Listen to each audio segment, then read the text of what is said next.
Bienvenidos a la serie Los autores y sus películas de la maestría en escritura cinematográfica de la Universidad de la Comunicación.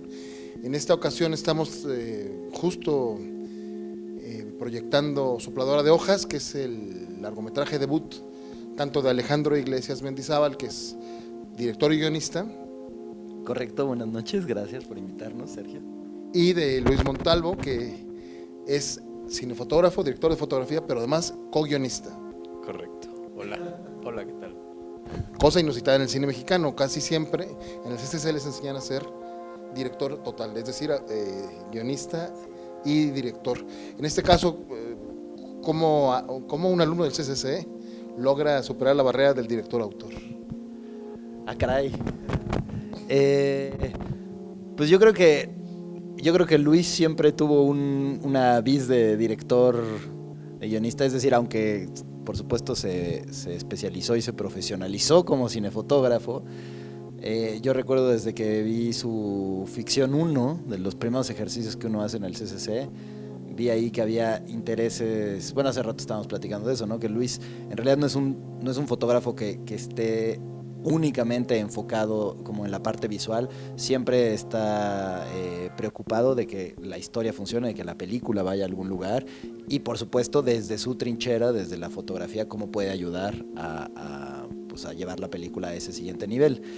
Creo que la razón principal, más allá de este interés que estábamos comentando, es que la anécdota original de la cual parte el guión de la película, eso nos pasó a Luis y a mí en primer año del CCC. Es decir, nosotros estábamos caminando en un parque, yo perdí mis llaves y más o menos, no todo, pero más o menos lo que les pasa a los personajes en la película, pues está basado en lo que nos pasó una tarde a nosotros. Y entonces cuando estábamos buscando un proyecto para debutar, queríamos hacer una película pues que no exigiera demasiada producción, que no de repente nos mantuviera en la congeladora durante años buscando fondos para desarrollar la película. Recordamos esta anécdota que yo había anotado en un cuaderno en algún momento y pensaba que por ahí podía haber una película. Y le dije a Luis, oye, pues creo que quiero escribir una película de eso que nos pasó. Y inmediatamente Luis se apuntó a la chamba, dijo, yo te ayudo a escribirla. Y pues ya, el resto es historia, ¿no? Encontré en Luis un gran colaborador, un guionista particularmente talentoso, más allá del trabajo posterior de cinefotógrafo que hizo, pues justo fue muy enriquecedor tener a Luis al lado por la disciplina de trabajo que tiene, bastante ruda, y también por su talento a la hora de desarrollar los diálogos, por el hecho de tener a alguien con quien pimponear a los personajes, la construcción del conflicto, de la situación, del arco, etcétera. Evidentemente, aunque hay especialidades en el CCC, ¿no? Una de ellas es la cinefotografía, pero pues estudias la carrera de cine, ¿no? ¿Qué tanto te fuiste adaptando a la idea de poder escribir diálogos, de poder hacer las historias para hacer un largometraje que funcionara, ¿no?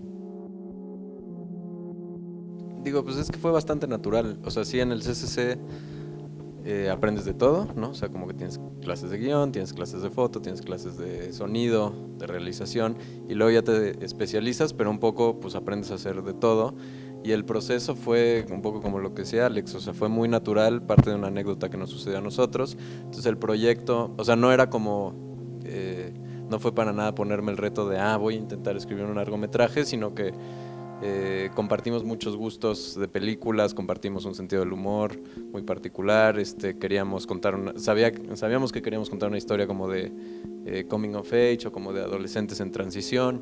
Entonces como que pues el proceso fue natural, o sea, no fue para nada como impuesto de vamos a ver si podemos hacer un guión, sino nos pusimos a trabajar en él y bueno, afortunadamente acabó en la película. ¿Cómo fue que la anécdota de dos amigos se convirtió en un trío de adolescentes ya en la carrera, ¿no? Y que se convirtiera estas aparentemente nimiedades, ¿no? Que les ocurren, se vuelven de repente una historia muy pegadora, muy conmovedora, ¿no? Y que los confronta consigo mismo. En realidad, sí, la anécdota original también había un tercer amigo, que de hecho es uno de los productores de la película, Samuel Sosa. Y pues desde el principio éramos nosotros tres y justo eso se tradujo en el guión, ¿no? O sea, partimos de, bueno, son tres amigos. Yo siempre digo que no porque una anécdota sea muy interesante, ahí hay una película, ¿no? Es decir, sí es muy distinto contar una anécdota o tener algo interesante que te pasó en algún momento de la vida a que eso pueda funcionar en pantalla. Entonces creo que solamente fue el punto de partida, ¿no? El motor, digamos, y de ahí, pues de hecho los personajes que están en la película no somos nosotros, ¿no? Empezamos a construir los personajes, sí, tal vez basado en algunas características nuestras, pero de ahí pues ya se distanció bastante.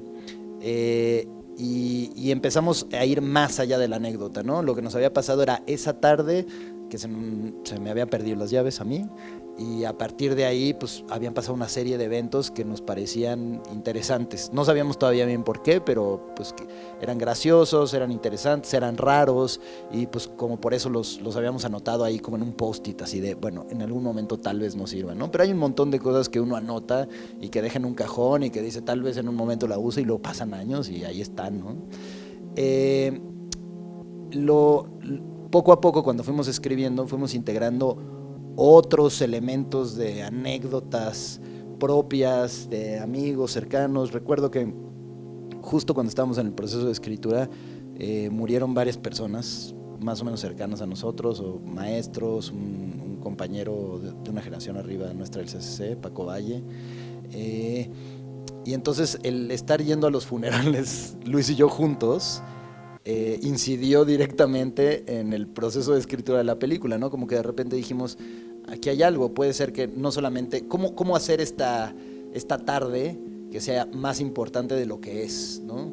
Y entonces encontramos que no es lo mismo solamente perder el tiempo una tarde, que perder el tiempo una tarde cuando hay digamos, un elemento externo ahí, que es como el elefante en la habitación, que es la muerte de un amigo al cual pues pareciera que medio quieren ir, pero no quieren ir, pero está ahí. Y entonces eso fue, creo, cuando la película cobró un sentido, cuando la situación de alrededor del parque de repente ya tenía un sentido distinto.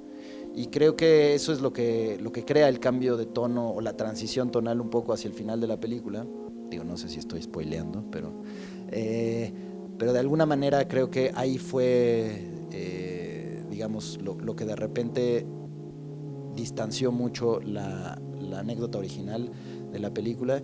Y recuerdo que en algún momento estaba el principio, ¿no? Ellos venían de un funeral y luego a partir de una serie de talleres y pláticas con una asesora, como que descubrimos que más bien tenía que estar todo el tiempo presente en la película, ¿no? Como este elemento que está ahí latente y que de alguna manera cobra sentido hacia el final. ¿En qué proceso comienzas tú, digamos, a diferenciar entre la escritura y la puesta en escena, ¿no? ¿Cómo es el proceso de transición? Si es que existió, o cómo te fuiste imaginándola. Creo que sí fue como en dos etapas, o sea, digo, claro, ayudaba que habíamos trabajado juntos, Alex y yo, y que, ¿no? Y que sabemos qué películas nos gustan, entonces, pues escribíamos un poco en función de eso que queríamos. O sea, como que ya un poco nos imaginábamos cómo tenía que verse la película y cuál iba a ser el lenguaje de la película. Pero en realidad sí nos dedicamos primero a escribir el guión y a tener un guión que para nosotros fuera sólido y que tuviera a unos buenos personajes y digamos que se sostuviera. Y ya que estuvo el guión, digo, no me acuerdo cuántos tratamientos, a lo mejor 8 o 9 al final.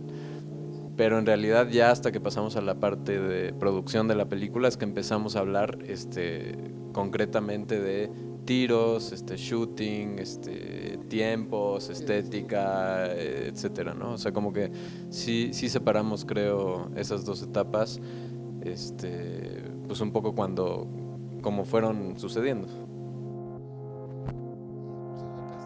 Fue evidentemente complicado, ¿no? Porque había que encontrar personas con buen rapport, que tuvieran buena química. Sí, bueno, nos echamos un proceso de casting muy largo. Incluso al principio yo coqueteé con la idea de utilizar no actores. No era algo que digamos venía trabajando, pero pues ya estábamos fuera de nuestra área de confort. En una de esas dije, bueno, pues qué tal que más bien encuentro a estos personajes en chavos de la edad que estamos buscando, pero que no necesariamente tengan un background de actuación. Y fueron meses, primero de no actores, meses trabajando con bueno, buscando a estos personajes, ya con actores, y al final llegamos a 7 chavos con los cuales hicimos un taller de una semana aproximadamente, y en esa semana pues teníamos, digamos, 2 posibles actores por personaje, por cada uno, y uno que podía jugar de un personaje o de otro. Y la verdad es que todos hicieron un gran trabajo, pero me decanté por estos 3, yo creo que casi desde el primer día, porque presentaban una química inusual en 3 personas que no se conocían, porque no se conocían obviamente cuando llegaron al taller. Y entonces de que vi cómo se llevaban, ¿no? Creo que Luis también fue a ese taller algunos días y también notaba esa química que había entre ellos 3. Y si bien fuimos trabajando eso, tuvimos un trabajo de mesa ya una vez que habían sido elegidos, como 2 meses, algo así, donde un aspecto importante que estuvimos trabajando, y de alguna manera casi inconsciente para ellos, era que se creara una relación que saliera de la pantalla, ¿no? Es una forma, es algo que de repente es intangible, pero que tú puedes ver a 2 personas y saber si tienen su lenguaje corporal, la comodidad que presentan el uno con el otro. De acuerdo, entonces como de alguna manera eso fue algo que estuvimos trabajando no solo a partir del guión, sino también a partir de estar cómodos con nosotros, de conocernos, de que ellos conocieran las historias de cada uno de ellos. El trabajo del personaje era en presencia de los otros 2, nunca hice un trabajo de mesa con uno de los actores nada más, sino siempre estábamos los 3 y yo. Y creo que de esa manera se fue construyendo lo que para nosotros era muy importante. Teníamos muy claro que la película iba a funcionar en la medida en que uno se creyera que estos 3 son amigos de toda la vida. Si eso fallaba, el resto era muy difícil sostener, ¿no? Y entonces ahí estuvo mucho el foco de atención, y yo creo que el casting es uno de esos elementos que todavía veo en la película y digo, ay, qué bien lo hicimos, ¿no? Hay cosas, por supuesto, que uno siempre ve y a la distancia y es así, ay, ¿no? Pero ellos 3 particularmente siempre me he sentido orgulloso de su trabajo y de alguna manera afortunados nosotros de que encontramos a esos 3 nuevas caras, porque son la primera película de 2 de ellos. Paco había hecho la película de Michel Franco después de Lucía, pero un papel muy pequeño, pero Alejandro y Fabricio pues era su primera película, ¿no? ¿Y el resultado a ti cómo te dejó? Me aburre muchísimo la película. La he visto 45 veces y ya, no puedo más. No, digo, me gusta mucho, la verdad es que sí estoy orgulloso de la película. Digo, incluso a la distancia, en proyecciones, justo como ahora que me toca ver cachitos, como que todavía me da risa, justo la química de ellos 3, un poco lo que decía Alex, o sea, lo que más disfruto es verlos a ellos 3 en pantalla, y pues creo que eso es un poco trabajo, o sea, habla del trabajo que hicimos, ¿no? En general. Pues sí, eso digo, claro, le veo muchísimos errores, creo que ya los 2 hemos crecido como cineastas, ojalá, ¿no? Muchas cosas que pudimos haber hecho mejor o que hubiéramos resuelto de otra manera, pero digamos, para hacer la primera película, y creo que hablo por los 2, que estamos muy contentos con ella. Aparte de una producción no tan cara, ¿no? Más o menos.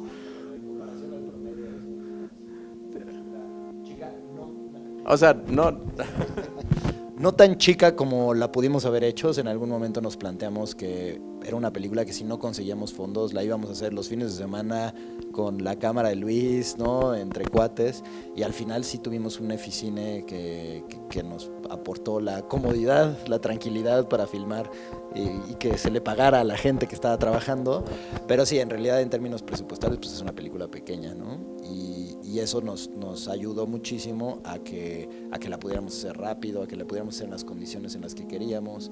Es decir, al ser una película pequeña, tenía poco dinero, pero como la exigencia del guión y de la estética no era tal, pues pude tener un plan de trabajo, digamos, más o menos cómodo, como yo lo quería filmar, y eso pues repercutía directamente en el trabajo de los actores, porque entonces yo podía estar trabajando con ellos, bloqueando, desarrollando la escena que yo quería, haciendo de repente 30 tomas, aunque Luis me mentaba la madre, pero de alguna manera eso me permitía ir ajustando y ser mucho más preciso con ellos, que era pues una de las prioridades más importantes de la película, ¿no?